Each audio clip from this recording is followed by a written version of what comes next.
UNTV News Worldwide.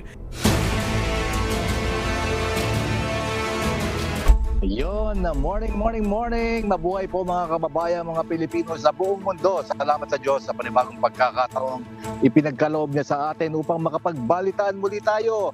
Magandang umaga rin sa iyo, Noel. Pero bago ang lahat, time check muna tayo mga kababayan. It's now 4:32 in the morning.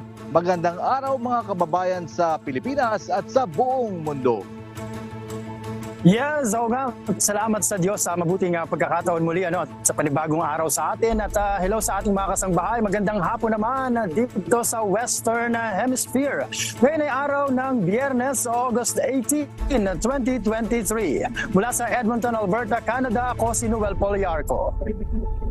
At mula sa Maryland, USA, ako naman si James Bontuyan. Maghatid sa inyo ng umatikabong balita mula sa iba't ibang panig ng buong mundo. UNTV News Worldwide sa ating global headlines. 10 foreigners sa Singapore arestado sa anti-money laundering raid.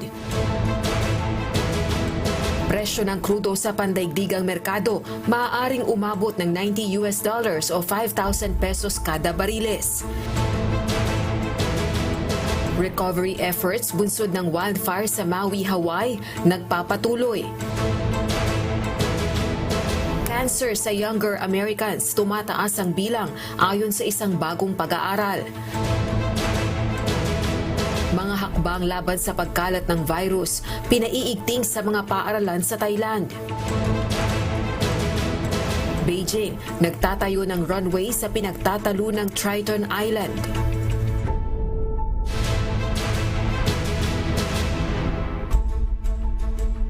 Una sa ating mga umatikabong balita.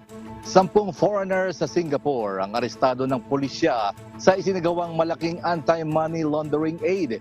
Nasa $735 million o 41.6 billion pesos ding halaga ng assets ang kinumpiska ng mga otoridad. Ito ang umaatikabong balita ni James Hilario. 10 tao ang inaresto ng pulisya ng Singapore sa isinagawang anti-money laundering raid araw ng Martes, August 15. May edad 31 hanggang 44 ang mga inaresto at taong may hawak na foreign passports mula sa China, Cambodia, Turkey at Vanuatu.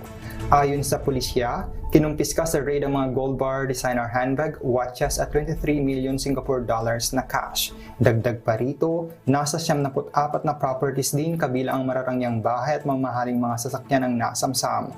Ayon sa Central Bank at Financial Regulator ng bansa na Monetary Authority of Singapore, nakipag-ugnayan ito sa financial institutions kaya natukoy ang mga kahinahinalang pondo.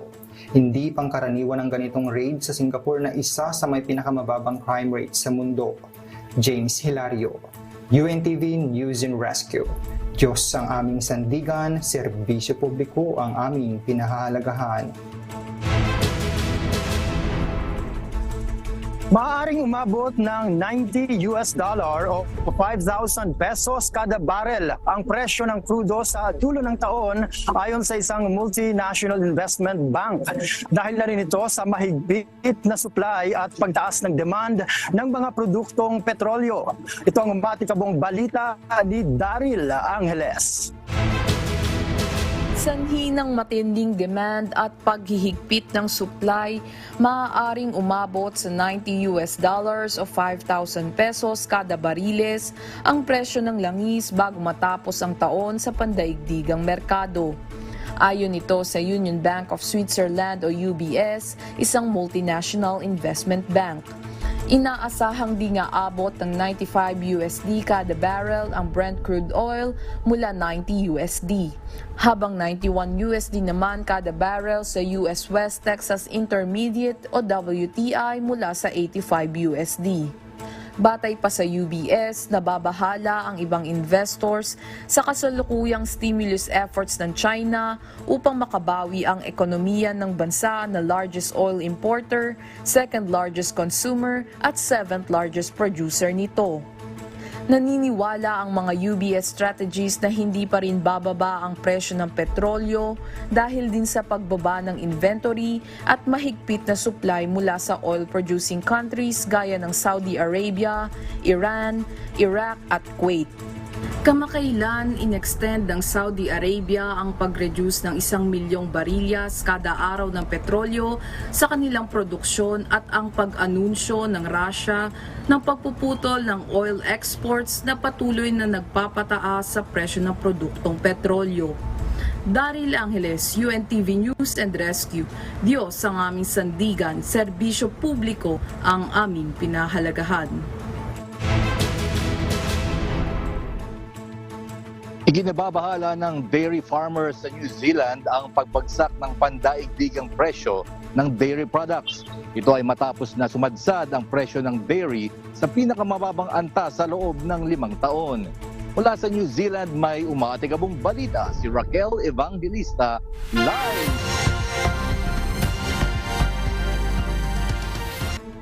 Magandang araw sa iyo, Raquel. Ilang porsyento ba ang ibinaba ng presyo ng dairy products at ano ba ang naging dahilan ng pagbagsak ng presyo nito?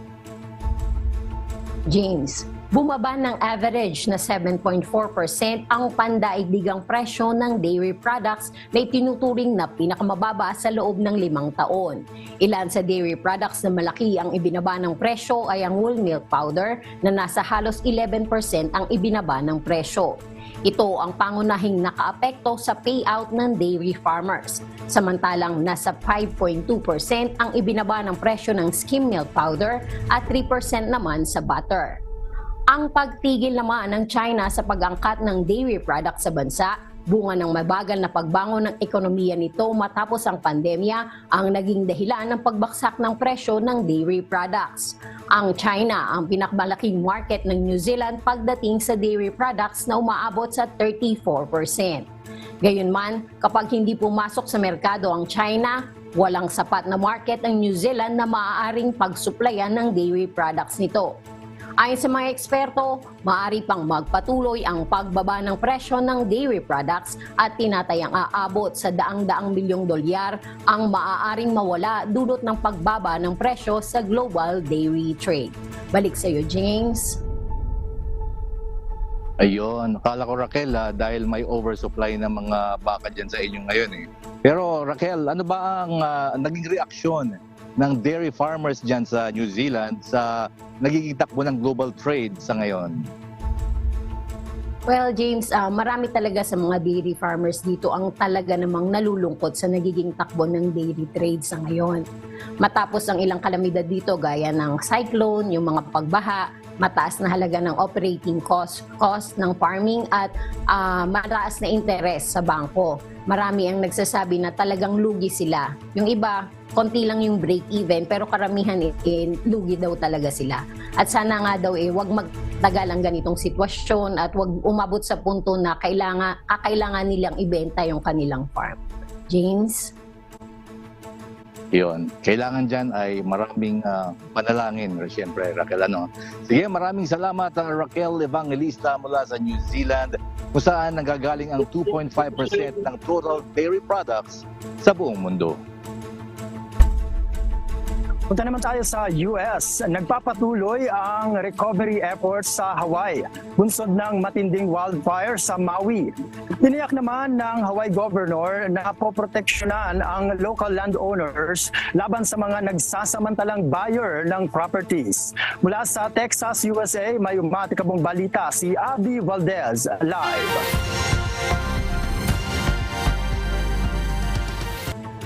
Hello sa iyo, Abby. Ano-ano ang mga updates sa recovery efforts sa Maui, Hawaii? Tuwal patuloy ang ginagawang pagplano sa rebuilding sa bayan ng Lahaina kasunod na mapaminsalang wildfires noong nakalipas na linggo. Ayon sa pinakabagong update ng mga opisyal, nagpapatuloy na ang recovery efforts sa mga apektadong lugar at bukas na rin ang ilang major roads, ngunit nagbabala ang mga otoridad sa toxic byproducts ng apoy. Umabot na sa 111 katao ang nasawi, habang nasa 1,300 pa ang nawawala. Inanunsyo ni President Joe Biden at First Lady Jill Biden ang planong pagbisita ng mga ito sa Maui sa August 21. Batay naman sa kababayan sa Hawaii, mahirap sa ngayon ang sitwasyon ng mga residente sa Maui dahil sa walang matuluyan. Ang kalagayan po ng mga residente ngayon, talagang hirap talaga po kasi Yung iba sa mga sa mga hotel, sa mga kaibigan nila, tapos sa mga ka-religion nila, ganoon, yung mga kilala, o ganoon, mga friends. And then yung iba, mayroon pa rin natutulog sa kanilang mga sasakyan din. Well, sa mga kamag-anak ko, mga nag-aalala sa akin, mga kaibigan, mga kilala, awa ng Diyos, awat tulong ng Diyos, buhay ako, ligtas at malakas at nakaligtas sa sakuna na very traumatic. Gayun din, wala pa aniyang tubig at kuryente ang ilan sa mga nasa Lahaina sa Maui County at hirap din ang komunikasyon sa mga ito dahil wala pang signal o internet sa lugar. Dumepensa naman ang tagapanguna ng Maui Emergency Management Agency kaugnay ng hindi pagpapatunog na alert siren sa kasagsagan ng sunog. Ayon sa administrador ng ahensya na si Herman Andaya, natakot sila na baka magtakbuhan ng mga tao sa mga kabundukan at lalong mapahamak. Samantala, tiniyak naman ng Hawaii Governor na si Josh Green na poprotektahan ang local landowners laban sa mga nananamantalang property buyer. Ipinag-utos na nito sa State Attorney General ang pagkakaroon ng moratorium sa land transaction sa Lahaina. Noel? Yes, Abby, very traumatic nga yan, pero may resulta na ba yung investigasyon kung tungkol naman sa pinagmula ng wildfire sa Maui? Well, ongoing pa rin na investigasyon kung ano ang pinagmula ng wildfire sa Maui. Pero ayon sa mga opisyal, majority ng Hawaii nung time na nagsimula ang sunog ay nasa red flag warning ng fire dahil sa dry conditions at dagdag na rin yung mga high winds at low humidity. Noel? Alam ko lang din, doon kasi sa pahayag kanina ng ating kababayan, alam natin medyo kailangan talaga nila ng tulong. Ang ating bang embahada ng Pilipinas dyan sa US o sa konsulado natin sa Hawaii, meron din ba silang mga pahayag na rin o mga nais nilang ipaabot din sa ating mga kababayan dyan sa Hawaii? Oo, patuloy tayo sa pakikipag-ugnayan sa embahada ng Pilipinas dito sa US at patuloy din sila na nakikipagtulungan para maabot din ang ating pong mga kapwa-tao, ang ating pong mga kababayan na apektado sa Hawaii. Noel? Alright, sige. Maraming salamat sa update. Abby Valdez mula sa Texas, USA na tinaguri ang second largest US state. Nagpatupad ng phased evacuation sa Yellowknife Northwest Territory sa Canada dahil sa wildfires. Tinatayang 17 kilometro na lamang ang layo ng mga sunog sa lungsod. Ito ang umatigabong balita ni Emerald Roca. Posibleng umabot na sa Yellowknife Northwest Territories ang wildfire sa paparating na weekend. Kaya naman, nagpatupad na ang mga otoridad sa lungsod ng phased evacuation. Mayroong hanggang Biyernes ang tanghali ang nasa 20,000 residente upang makalikas. Ayon naman sa kababayan sa lungsod, nakahanda siya at ang pamilya sa direktiba ng lokal na pamahalaan. Ngayon po, karamihan po sa mga kababayan natin dito, nagpe-prepare na po ng kanilang mga gamit just in case po na lumikas. Sa ngayon po, mausok po today yung sa kalulupuyang weather po dito, mausok po today. Bukod dito, mayroong panibagong banta ng apoy sa komunidad naman ng Hay River. Araw ng Martes, August 15, nang magdeklara ng state of emergency ang Northwest Territories dahil sa mahigit 200 sunog sa teritoryo. Nagsasagawa na rin ng airlift operations sa ilang komunidad sa pamamagitan ng militar. Karamihan ng mga residente dinala sa probinsya ng Alberta at walang katiyakan kung kailan sila makababalik.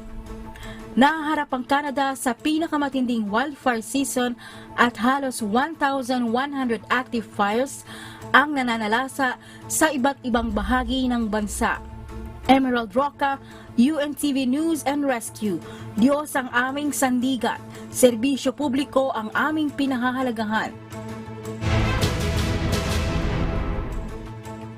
Tumataas ang bilang ng may cancer sa younger Americans ayon sa bagong pag-aaral. Wala pa umanong makitang malinaw na dahilan sa pagtaas nito. Mula sa Toronto, Canada, may umatikabong balita si Jenny Rico live.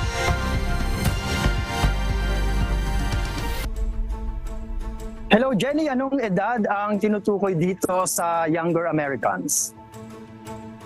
Noel, tumaas ang bilang na nagkaka-cancer sa Estados Unidos sa mga may edad 50 pababa at naitala ang pinakamataas na bilang sa mga may edad 30 to 39 ayon sa pag-aaral na nakalathala sa JAMA Network.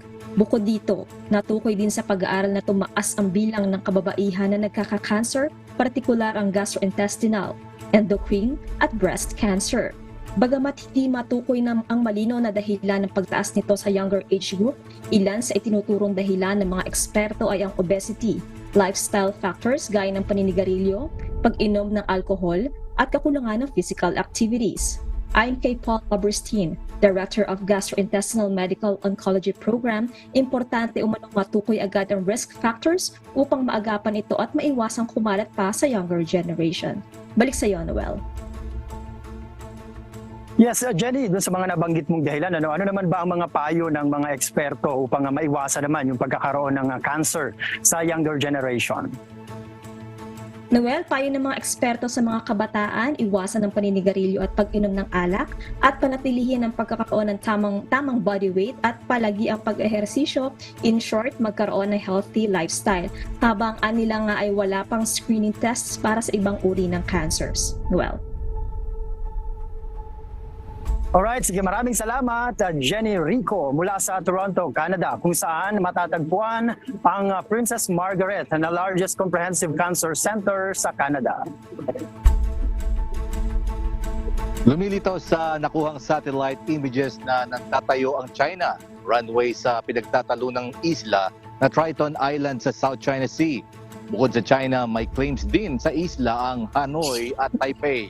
Ito naman ang umaatigabong balita ni Ann Gonzalez. Isang runway at gusali ang nakitang itinatayo ng Beijing sa disputed Triton Island. Pinakabagong hakbang ng China ang pagpapatayo ng military facilities upang igiit ang soberanya nito. Inaangkin din ng Vietnam at Taiwan ang Triton Island na kasalukuyang pinagtatayuan ng China ng bagong runway batay sa nakitang satellite images. May habang 630 meters ang Chinese runway, maliit kumpara sa ibang naitayo na ng Beijing sa disputed Spratlys Islands.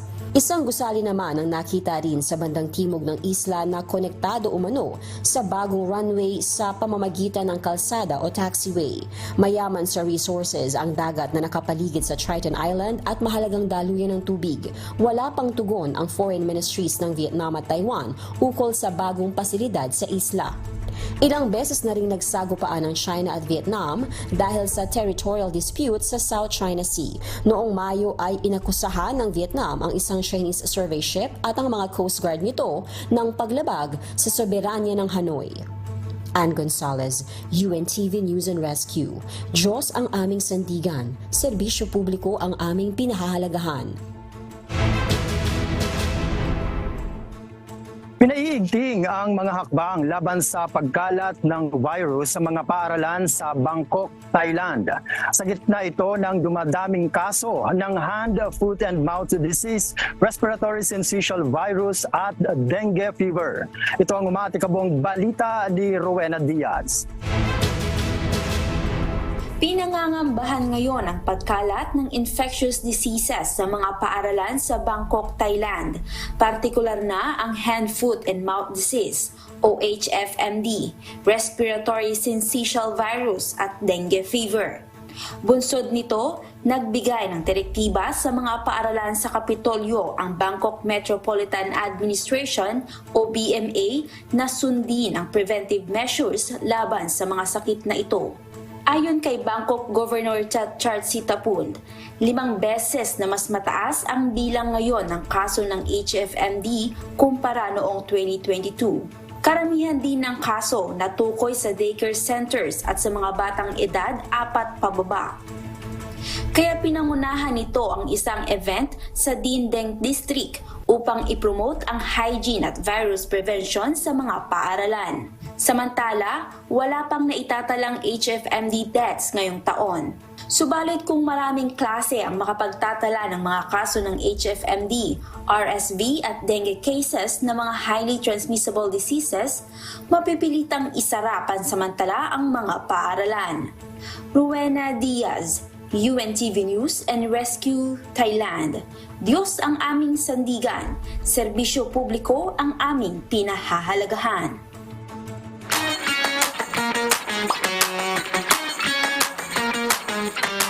Inaanyayahan ng Philippine Embassy at Migrant Workers Office sa Brunei ang overseas Filipino workers na dumalo sa learning series for OFWs.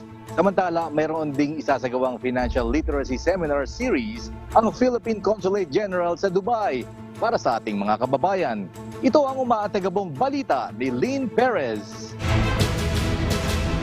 What's up, kabayan? Inanyayahan ang mga overseas Filipino workers sa Brunei na dumalo sa isang learning series para sa mga OFWs. Gaganapin ito sa August 20, 1:30 hanggang alas 5 ng hapon sa Times Square Shopping Center. Tatalakayin dito ang hinggil sa Brunei immigration laws and regulations. Sa mga interesadong dumalo, mag-register lamang sa link na matatagpuan sa official Facebook page ng Philippine Embassy sa Brunei sa facebook.com/PHinBrunei. Magsasagawa naman ng libreng financial literacy seminar ang Philippine Consulate General sa Dubai, UAE para sa ating mga kababayan. Gaganapin ito sa August 26 sa 1 hanggang alas 5 ng hapon sa Rizal Hall ng Philippine Consulate General sa Dubai. Pag-uusapan dito ang tungkol sa savings, budgeting at debt management. At sa mga interesadong dumalo, mag-register lamang sa tinyurl.com/2023 Seminar Series. Ipinagbibigay alam naman sa ating mga kababayan sa Ottawa, Canada na available na ang serbisyo ng Social Security System or SSS sa September 1, alas 9 hanggang alas 5 ng hapon at sa September 2, alas 9 hanggang alas 12 ng tanghali.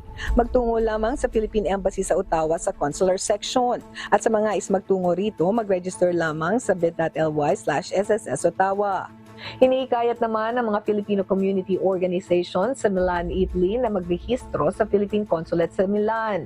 Ito ay pangpaghandaan ng binubuong coordinating body na Bayanihan Council sa bansa na makakatulong ng konsulado sa pagsusulong ng interes at kapakanan ng mga kababayan.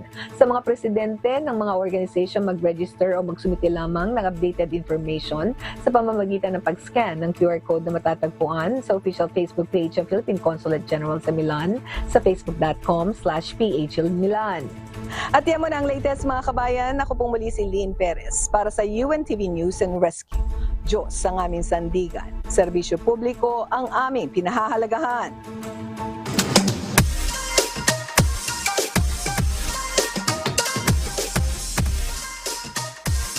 Yon, dito na James, ang di natin makalilimutan, ang pinakaabangan nating lahat. Ako naman na magtatanong, James, pwede bang bumati?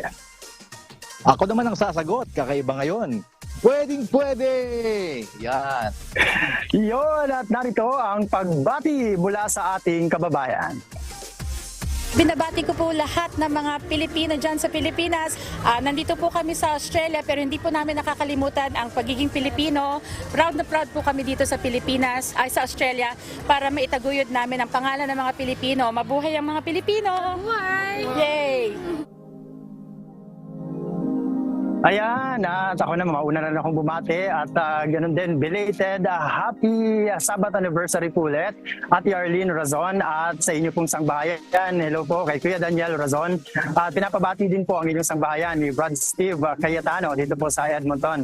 Hello po kay Nanay Nieves Yaya, kay Brad Ferdy and si Evelyn Astadan, Madela Nabong Garcia, kay Bebot and Hernan Galicia, ganun din kay Aileen and Jess Torres, sa aking mahal na asawang si Orwina, kay Juan at kay kay Graziel Umabong, kay Ray and Debbie Habiles, at sa lahat siyempre ng ating mga taga-subaybay araw-araw sa lahat po ng programa natin sa UNTV, James.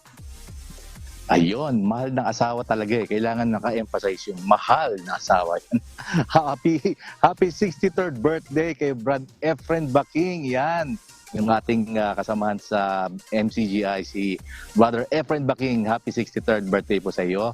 At syempre binabati rin natin po ng kamusta, happy weekend na rin po kay Kuya Daniel, and belated na rin happy Sabbath anniversary kay Ate Arlene Razon. Yung mga kababayan natin dyan sa Pilipinas na nasa Laguna at nasa Cebu, sa Mandawi, mga kamusta po kayo dyan? Mga nasa Bulacan, kamusta po kayo dyan? Yan, mga kababayan natin na yan eh. Yan, Noel. Oh, wala pa. Andiyan na ba yung Ayun, makikibati na rin ako, James. So, happy 63rd birthday po kay Brad Efren Baking. At ayun, ngayon lang tayo ulit nagkita. Kamusta ba dyan sa lugar ninyo, James? Okay naman. Siyempre naman na awat tulong ng Diyos ay kahit papano nakakaraos naman dito sa araw-araw na pamumuhay natin dito sa Amerika. Kahit na mataas ang presyo ng mga bilihin ngayon. Pero alam mo naman dito kumbaga survivor naman tayo awat tulong ng Diyos di ba? Pero bago pa mo tayo kung saan mapunta, Noel, tawagin na muna natin yung ating kasamahan sa Pilipinas para balitaan naman tayo ng ating parang sneak preview ng ating mga abang mga humahataw na mga balita. Tawagin na natin si amigo Sherwin. Good morning, Sherwin. Good morning, James at Noel. Inaabangan ko na nga yung sinasabi mo, James, tungkol dyan sa mataas na presyo ng bilihin sa inyong lugar sa Amerika. Kasi halos pareho tayo dito sa Pilipinas dahil isa nga sa mga issue nga dito ay itong pagbabantay sa presyo ng bigas dahil posibleng kapusin nga tayo dahil may mga bansa, kagaya nga ng India, na nagsabi na hindi nga sila magbibigay o magbebenta sa atin ng bigas. Kaya yung presyo ng bigas dito sa ating bansa sa ngayon, medyo mataas. Wala na nung 25 pesos per kilo doon sa kadiwa ng Pangulo na unang inilunsad para nga sa ating mga kababayang may hirap. Ngayon, nasa 30 plus na yung pinakamura. At kung gusto mo naman ng medyo magandang klase ng bigas, yun yung ang presyo nasa 50 pesos pataas ang kada kilo. Bukod pa dyan, yung posible ring kakapusan din ng isda naman, na kaya nga tayo ay aangkat naman ng isda. Yung mga klase ng isda sa bansang China naman. Ayan, kaya medyo inaabangan ko yung sasabihin mo sana, James, diyan din sa presyo ng mga pangunahing bilihin sa inyong lugar, James.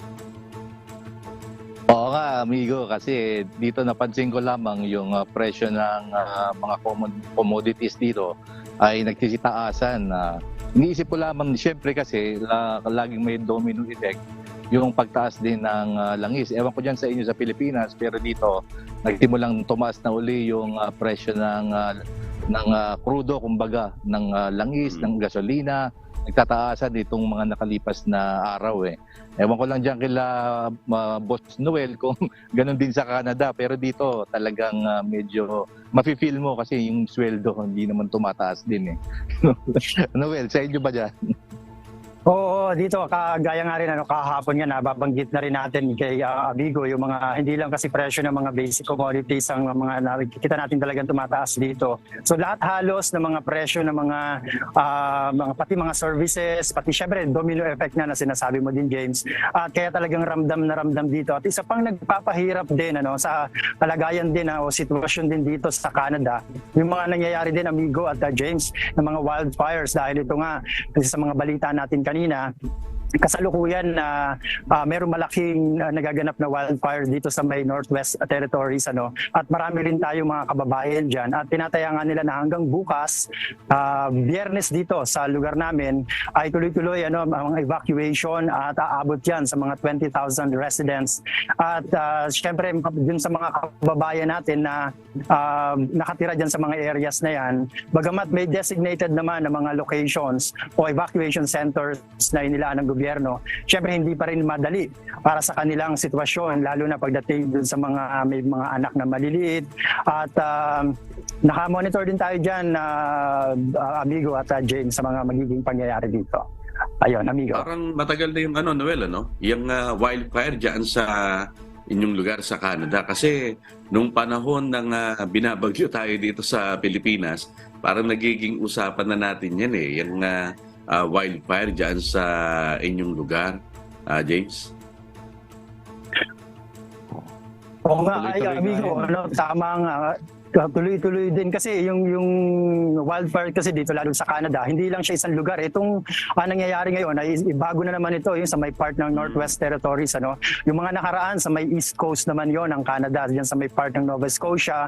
Tapos nangyari din sa may British Columbia, isang probinsya rin dito sa Canada. Pero ngayon dito medyo malapit ito sa amin, amigo, itong Northwest Territories sa may Yellowknife in particular, mga ano lang yan, 1,500 kilometers din dito sa lugar namin. Kaya pagka medyo lumakas ang hangin, aabot dito, pati yung usok niyan. Kaya diyan sa may part ng Calgary, may mga nakausap din tayo, talagang ano na rin nakikita na rin nila yung possible effect nitong wildfires na naman na ito. At magpapahirap na naman doon, siyempre sa mga nakatira dyan dahil dun sa air quality. Kaya yun. At siguro mag-aabang din kami ng inyo pang mga humahataw na mga balita dyan sa Pilipinas, amigo. Maraming salamat, amigo Sherwin, at sa ating mga correspondents mula sa iba't ibang panig ng mundo. Mga kasangbahay, kung mayroon kayong hindi napanood na balita o nais po ninyong muling tunghayan ang UNTV News Worldwide, maaari niyo po itong balikan sa aming mga official social media account. I-like at i-follow lamang ang UNTV News and Rescue Facebook account at i-click ang subscribe button sa UNTV News and Rescue YouTube channel. Mapapanood nyo rin po rito ang iba pang news programs ng UNTV, pati na ang iba pang video na nag-iisang public service channel. Kaya tara na, subscribe, like, and share! At narito naman po ang mga salita ng Diyos na maaari nating baunin sa pagpapatuloy ng araw na ito. Nasusulat sa Book of Psalms chapter 1 verse 1 to 2, Blessed is the man that walketh not in the counsel of the ungodly, nor standeth in the way of sinners, nor sitteth in the seat of the scornful. But his delight is in the law of the Lord, and his law doth he meditate day and night.